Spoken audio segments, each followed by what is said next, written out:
नमस्कार, लोकसमत न्यूज में आपका स्वागत है। आपके साथ मुझे स्वामी। न्यूज बुलेटिन में आज हम बीकानेर संभाग में राजस्थान की प्रमुख खबरों को देखेंगे।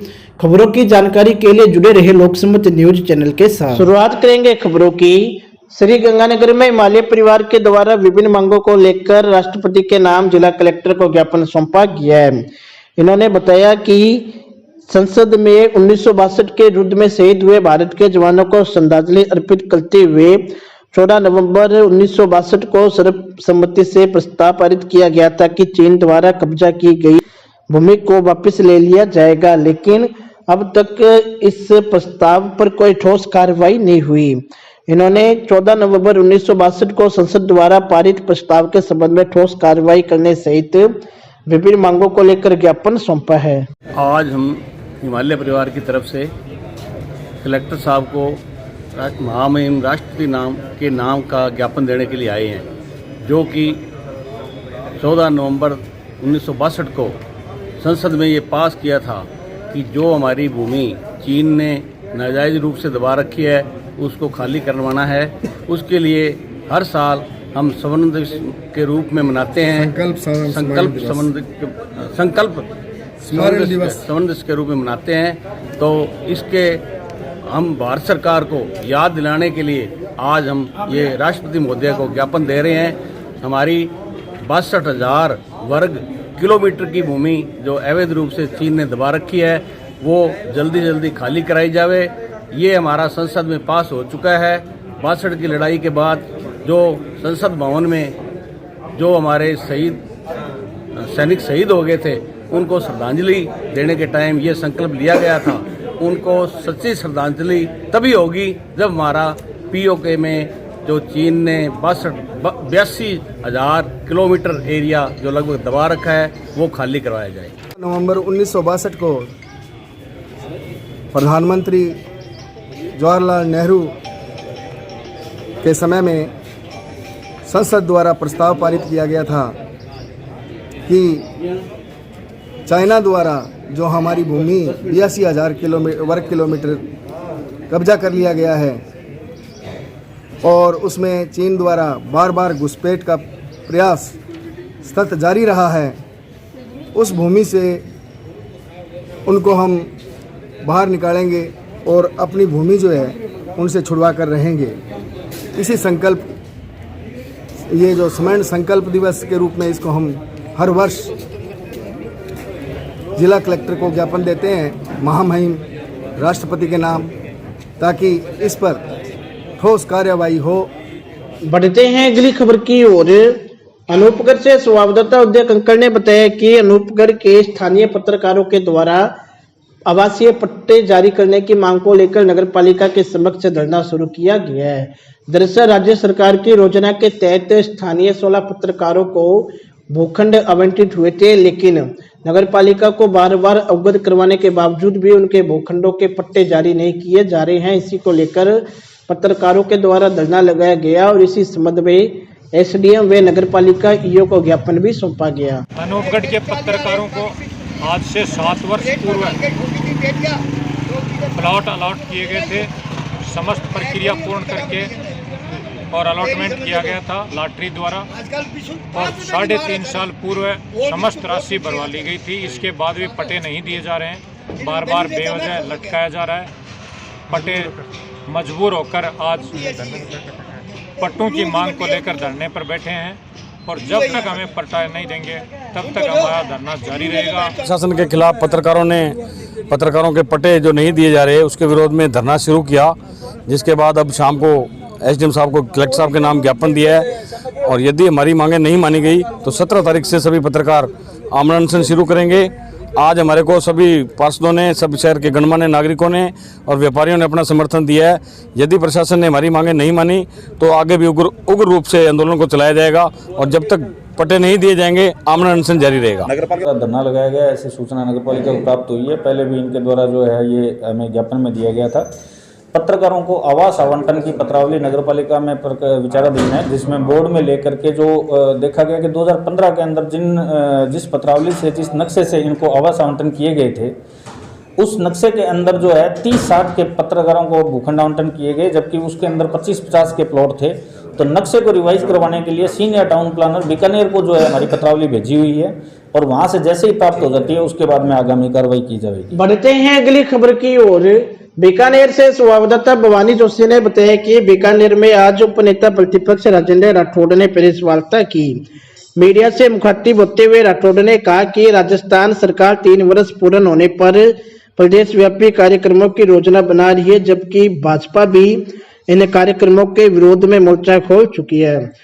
राठौड़ ने ऊर्जा मंत्री डॉक्टर बीडी कल्ला पर निशाना साधते हुए कहा कि मंत्री जी के शहर में टैंकर माफिया पनप रहे हैं, सोलर माफिया पनप रहे हैं, बजरी माफिया बेखौफ है, कानून व्यवस्था जर्जर कर दी गई है, इससे दुर्भाग्यपूर्ण और क्या हो सकता है। कि जब आपको किसी बात का विरोध करना होता है तब आप मुद्दे को उठाते हो और जब आपको खुद को उस मुद्दे पर निर्णय करने का मौका आता है तब आप मौन क्यों हो जाते हो? अब सवाल मैं आपसे ये, क्या आप इस पब्लिक डोमेन में इस बात को कहते हैं, क्या वादा करते हैं कि मैं एमओयू को लेके आऊंगा? एमओयू बाहर नहीं आ रहा है वो। देखिए, उस समय गुण अवगुण के आधार पर जब कभी हमें जनमत मिलेगा तब हम निश्चित तौर पर विचार करेंगे।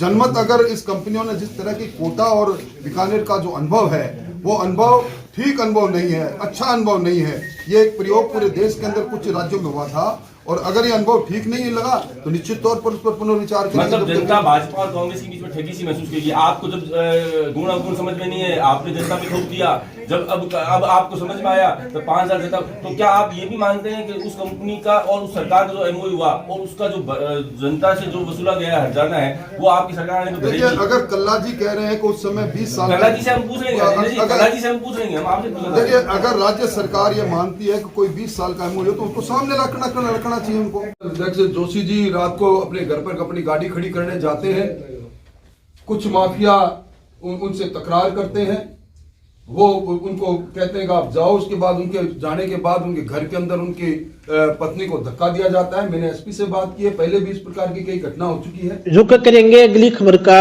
हनुमानगढ़ से संवाददाता प्रदीप पाल ने बताया कि चंडीगढ़ में 7 से 13 नवंबर तक कैडेट एवं सब जूनियर नेशनल जूडो प्रतियोगिता में राज्यों को मिले कुल 6 मेडल में से 3 मेडल हनुमानगढ़ ने जीते थे। साथ ही जिले की सेल्जस याग का खेलो इंडिया में चयन भी हुआ है। पदक विजेता और खेलो इंडिया में चयनित खिलाड़ियों का सम्मान समारोह सोमवार को जंक्शन स्थित राजीव गांधी स्टेडियम परिसर में बने जूडो हॉल में किया गया, जिसमें मुख्य अतिथि जिला कलेक्टर लक्ष्मी डिडेल व राजस्थान राज्य जूडो एसोसिएशन के कोषाध्यक्ष तरुण विजय ने विजेता खिलाड़ियों को सम्मानित किया।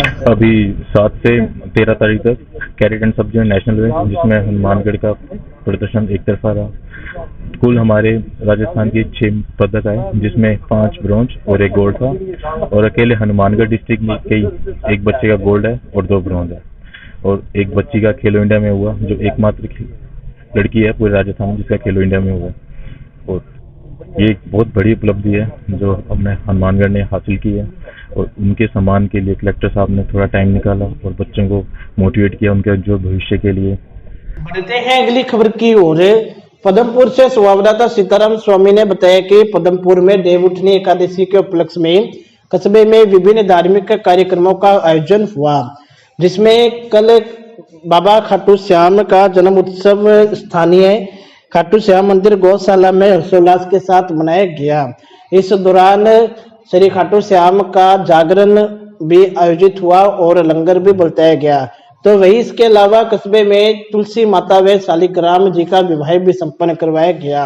इसको लेकर कस्बे के सभी मंदिरों में व घरों में तुलसी माता का शालिग्राम जी के साथ विवाह संपन्न करवाया गया। माता का शालिग्राम जी के साथ विवाह है और अगर इस विवाह में जो भी भाग लेता है, जो भी इस विवाह का हवन का पूजन का दर्शन कर लेता है, तो पूजन कर लेता है तब तो कहना ही क्या है। अगर कोई दर्शन मात्र ही कर लेता है हवन का और का पूजा का, तो उसको अगर कंवारा कोई है, शादी नहीं की हुई है तो शादी हो जाती है। और जिनकी शादियां हुई है, प्रेम नहीं है तो प्रेम में बदल जाता है, प्रेम हो जाता है आपस में पति पत्नी के गाढ़ प्रेम जो भगवान में होता है। जैसे लक्ष्मी जी और विष्णु भगवान में प्रेम है, वैसे ही पति पत्नी में प्रेम हो जाता है। इसलिए इसको बहुत महत्वपूर्ण बताया गया है। रुक करेंगे अगली खबर का। श्री गंगानगर में सफाई कर्मचारियों के द्वारा विभिन्न मांगों को लेकर नगर परिषद के सभापति और आयुक्त को ज्ञापन सौंपा गया है। अखिल भारतीय सफाई मजदूर कांग्रेस के तत्वाधान में सफाई कर्मचारियों ने वर्ष 2004 के बाद नियुक्त सफाई कर्मचारियों की मृत्यु पश्चात उनके एनपीएस जमा राशि नॉमिनी को भुगतान करवाने एवं पारिवारिक पेंशन का लाभ दिलवाने की मांग की है। उन्होंने कहा है कि नॉमिनी को एनपीएस राशि भुगतान एवं पेंशन का लाभ दिलवाने का श्रम किया जाए। उन्होंने नगर परिषद सभापति करुणा चांडक व आयुक्त सचिन यादव को ज्ञापन सौंपा है। बढ़ते हैं अगली खबर की ओर। राजस्थान सरकार के द्वारा कोरोना के रूप में लगाए गए सभी प्रतिबंधों को हटा लिया गया है। इसी स्वरूप श्रीगंगानगर में करीब 18 महीने के बाद शिक्षण संस्थानों में 100% बच्चों की अनुमति मिलने के बाद स्कूल व कॉलेजों में रौनक बढ़ गई है। इससे पहले कोरोना काल में स्कूलों में बच्चों की 50% उपस्थिति की इजाजत दी गई थी। अब कोरोना पर नियंत्रण होने के बाद स्कूलों को 100% खोलने के आदेश दे दिए गए हैं। ऐसे में स्कूलों में बच्चों की उपस्थिति बढ़ने से स्कूलों में रौनक नजर आई। शिक्षा विभाग में राजस्थान सरकार ने कोरोना गाइडलाइंस की पालना सुनिश्चित करने की हिदायत भी संस्था प्रधानों और संचालकों को दी है। मतलब कि स्कूलों में बच्चे 100% की उपस्थिति दर्ज करवा सकते हैं, लेकिन कोरोना के नियमों का पालन करना होगा। रुक करेंगे अगली खबर का। रावतसर क्षेत्र के जाने माने साहित्यकार व हास्य कवि रूप सिंह राजपुरी की हास्य कविताओं की नवीनतम पुस्तक टेंशन नहीं लेने का विमोचन सोमवार को ग्रैंड मर्चेंट एसोसिएशन रावतसर के प्रांगण में राय सिंह मील, जिला उपाध्यक्ष जिला व्यापार संघ हनुमानगढ़, हेतराम जिला अध्यक्ष grand merchant association Rawatsar, Rajesh Somani सचिव, जगदीश याग उपाध्यक्ष, सदस्य सुरेश सोमानी, राकेश सारन व सुनील बिजारनिया के कार्यक्रमों के द्वारा किया गया। सभी मेहमानों ने लेखक को शुभकामनाएं दी व पुस्तक प्रकाशक को रावतसर के लिए सम्मान की बात बताया।